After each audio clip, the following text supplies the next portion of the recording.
The disciples' question, "What manner of man is this?" was being asked all over the land by now. And increasingly, it was being answered by the Master, not only in words, but in deeds. There was no sickness, be it of mind or body, that did not find him ready to help. And especially was he drawn to the children, in need of his Christly touch. One of these children had for her father no less a person than a ruler of the synagogue. But tragedy could strike his house as easily as it could strike the home of the humblest in Capernaum. And through the narrow, crowded streets, the ruler of the synagogue came himself in search of Jesus. He found the Master coming toward him, with his disciples and a great crowd of eager followers. The multitude that thronged him on every side was not made up of Galileans alone, but of men, women, and children from all parts of the country, from Judea, and even from beyond the Jordan. Let me through there. Let me through. I must get to him. I must get to him before it is too late. Whom seekest thou, Rabbi? He who cometh with all this crowd about him, Jesus of Nazareth. I doubt if you can get through the throng to him. Oh, help me. For her sake I must get to him. My little daughter lies so sick she hardly knoweth me.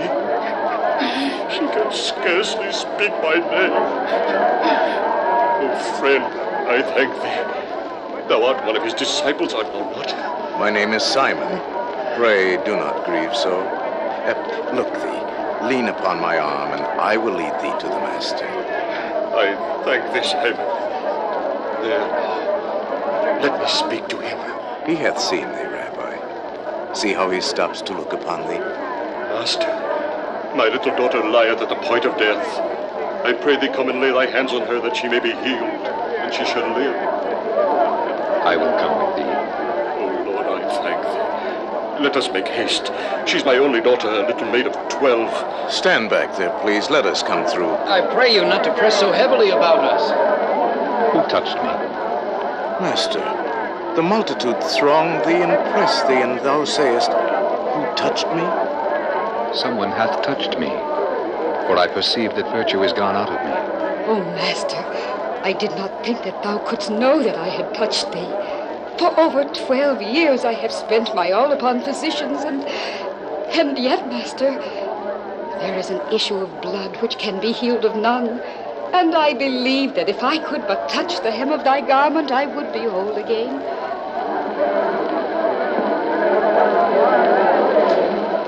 Daughter, thy faith hath made thee whole.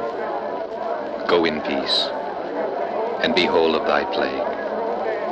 Dear Lord, I thank thee. See, all my strength comes back to me as I stand here. Master, the ruler of the synagogue still kneeleth at thy side, entreating thee about his child. And here comes another to talk to him. Servant, I think. Sire, thy daughter is dead. Why troublest thou the Master any further? Be not afraid. Only believe. Come home with me, Master. I will believe. So Jesus came to the house of Jairus. But when they had reached it, already the paid mourners had begun their grim and harrowing duty. Why make ye this ado and weep? The damsel is not dead, but sleepeth. Why dost thou trouble our good Jairus so? Why dost thou make the poor man hope when there is hope no longer? Thou needest but to look at her to see that she is dead. Here is my wife, Master, the little girl's mother. Oh, Master, hast thou but come a little sooner? Just a little sooner. See, in spite of what she saith, he hath gone inside the house. James and John, the Master wisheth you to follow him also, just the three of us to her bedside. How very fair she looks. How small and still. And see how he gazeth at her. 'Tis as if his eyes are shining as he looks. Oh, Master, Master. Only believe, he said. And I have said I would believe for my wife. Damsel, I say unto thee, arise. I think her eyelids move. She openeth her eyes. See how her cheeks grow warm again. She seeketh to sit up in her bed. Look at her. Why do you stand thus around me? Come, little one. But why? Someday I will tell thee. Give her to eat.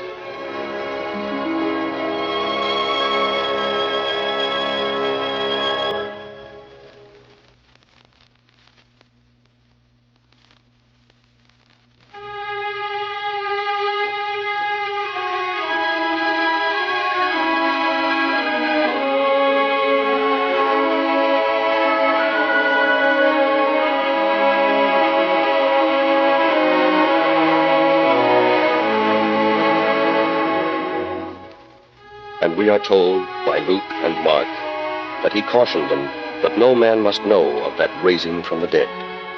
Already too many tales about his work were traveling from Galilee down to Jerusalem, to the central council of the Jews, the great Sanhedrin. Yet he knew that in Jerusalem lay the fulfillment and the resolution of all that he had come among men to do. But not too soon must he expose himself to the hatred that was welling up against him. There was still much work to do for the 12 who must follow after him. Caution was needed, every step of the way.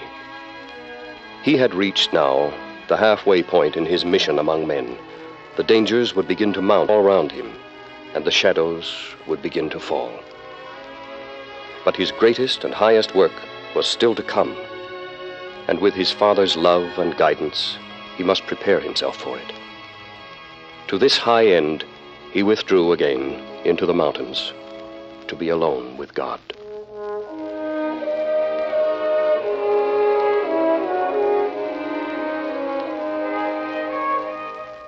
What happened in those lonely moments of communion, we can never know. But we do know that when he returned to his disciples and to the waiting crowds again, it was with a new plan unfolding for them in his heart.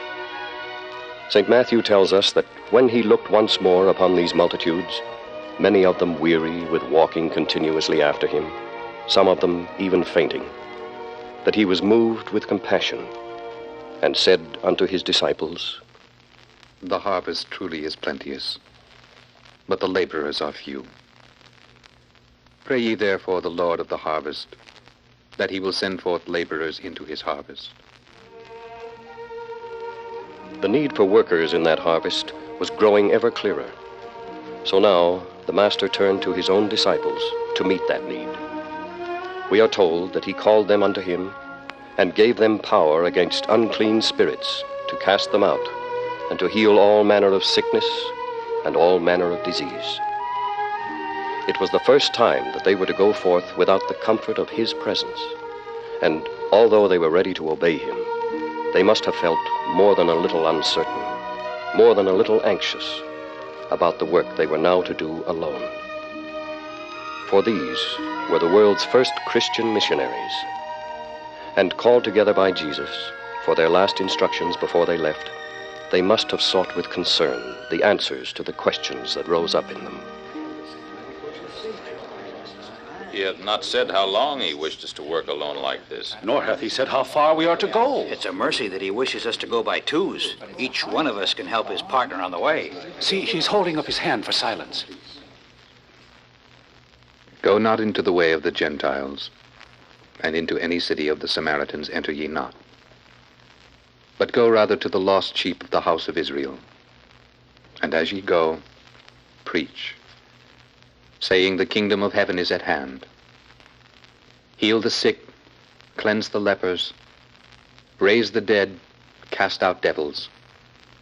Freely ye have received, freely give. What must we take, Lord, to pay for such expenditures as we must make upon the way? Provide neither gold nor silver, no brass in your purses, nor scrip for your journey. Neither 2 coats, neither shoes, nor yet staves. for the workman is worthy of his meat. And many there be who will give of their best to help us on the journey. Some, perhaps, but I fear me, Peter, many will reject us. And into whatsoever city or town ye shall enter, inquire who in it is worthy, and there abide till ye go thence. And when ye come into a house, salute it. And if the house be worthy, let your peace come upon it. But if it be not worthy, let your peace return to you. And whosoever shall not receive you, nor hear your words, when ye depart out of that house or city, shake off the dust of your feet. Verily I say unto you, it shall be more tolerable for the land of Sodom and Gomorrah in the day of judgment than for that city. Many there may be, Master, who will confound us. James speaketh what is true, Lord.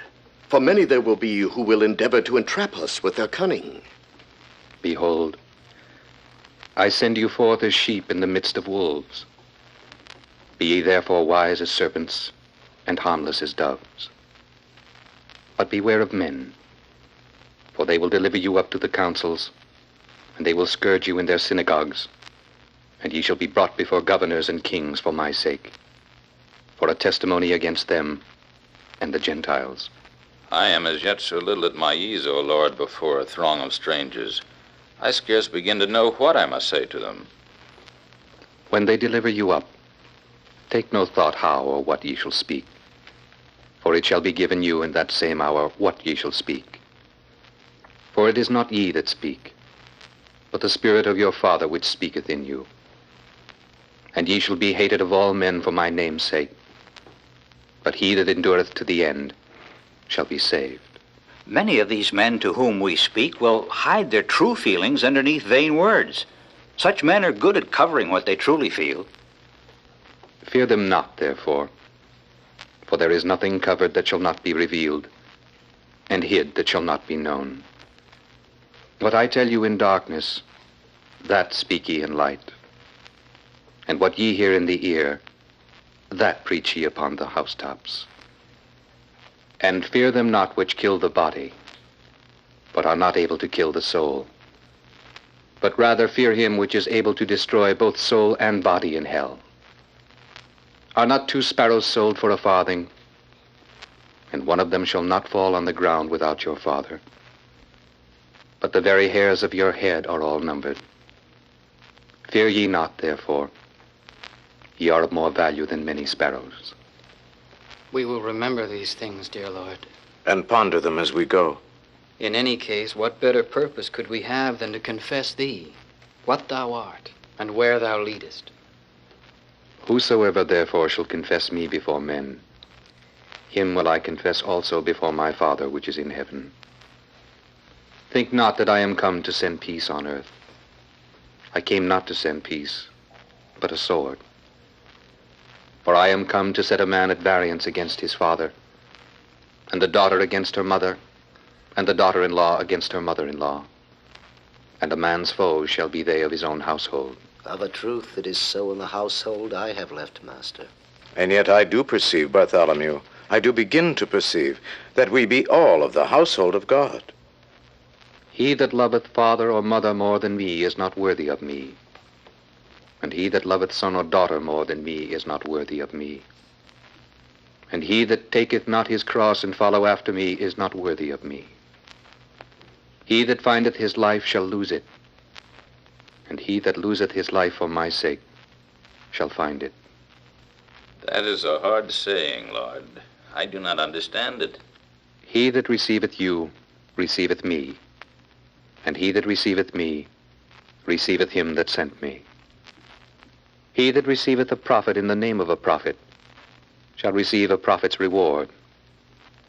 And he that receiveth a righteous man in the name of a righteous man shall receive a righteous man's reward. And whosoever shall give to drink unto one of these little ones a cup of cold water only in the name of a disciple, verily I say unto you, he shall in no wise lose his reward.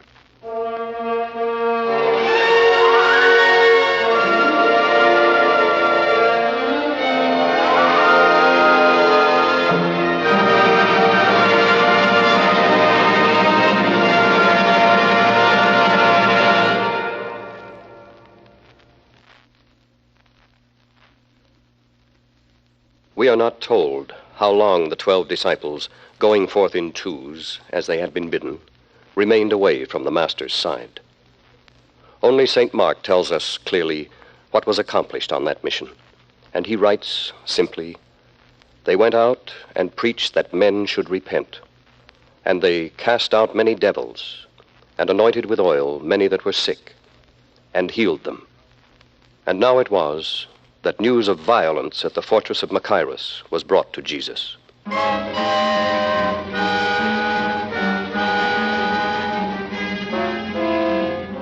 It is possible that when 2 of the disciples of Jesus, let us say James and John, returned once again to the familiar shores of Galilee, they found 2 of the followers of John the Baptist there ahead of them. For Jesus, the disciples looked in vain, but the followers of the Baptist had news that was its own deep, tragic explanation of his absence. I see no sign of him. No sign of him at all, Brother John.